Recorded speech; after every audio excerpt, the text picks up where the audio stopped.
And we're joined now by George Galloway, who was targeted by the News of the World when they were trying to access people's mobile voicemails and so on. It's now working its way through the justice system. Her Majesty's legal system.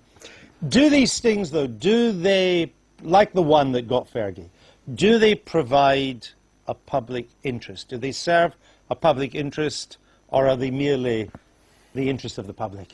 Well, that one did serve the public interest, and as the man who unmasked the fake Sheikh, indeed I sent an email to Fergie with his picture in it, and to all the other members of the royal family, but they obviously didn't open them. Well, even beforehand, you warned her. 4 years ago, when I unmasked the fake Sheikh and took pictures of him, I sent his picture to every MP and every member of the royal family. Because he was trying to get you? Yes, but I saw through him and arranged to get his picture. So, would you not really, I mean, I know if you're desperate for money, you may suspend all judgment, but if somebody comes and offers you £500,000, don't you automatically assume you must be the fake Sheikh? Well, I did. She obviously didn't. I mean, I think it's partly greed. I mean, I don't know that she's desperate for money so much as greedy for money. And I think greed has been the downfall of many of these individuals. So they can play a worthwhile role in a free press? Definitely. I think the fake Sheikh story on Fergie was legitimate because it did not seek to commission a crime, which some of his other stories have.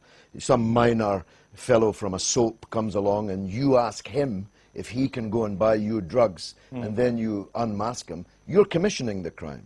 And that's wrong. Well, that's entrapment. Yes, that's entrapment. But she was, but people have gone to prison entrapped in such a way. As a result of being entrapped.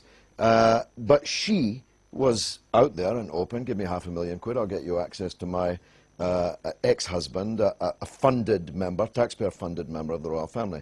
That's something that ought to be unmasked. What's your take, Hazel, on this?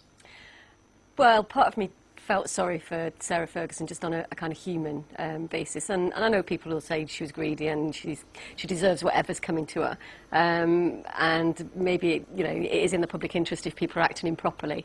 Absolutely right, fine. But on a human basis, I did feel quite sorry for her, and I do think that sometimes the press go too far. I've had a personal experience where somebody was in my election office, somebody else came in a meeting, they were wearing a wire. 10 minutes later, people from the newspaper burst in the office. Completely made up story, totally made up story. But nevertheless, that kind of behaviour, I think, is just, it's wrong.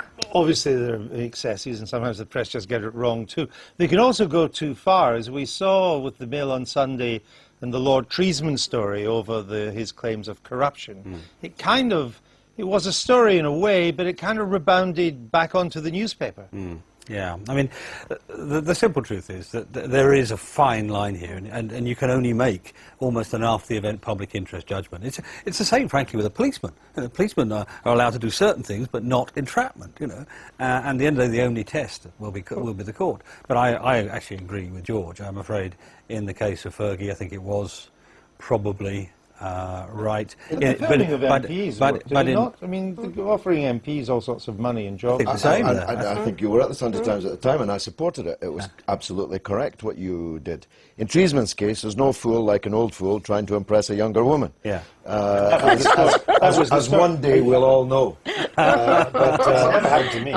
Goodness me. It did happen to Treesman, and I don't think that was in the public interest. In fact, it acted against the public interest because it sabotaged England's bid for the World Cup, probably wrecked it.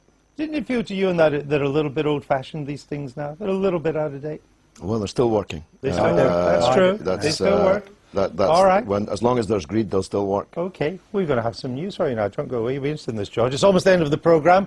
Would you believe it, though? There's an election on, as if you haven't had enough. The voters of Thirsk and Moulton are finally getting a chance to have their say. A candidate died in the middle of the campaign.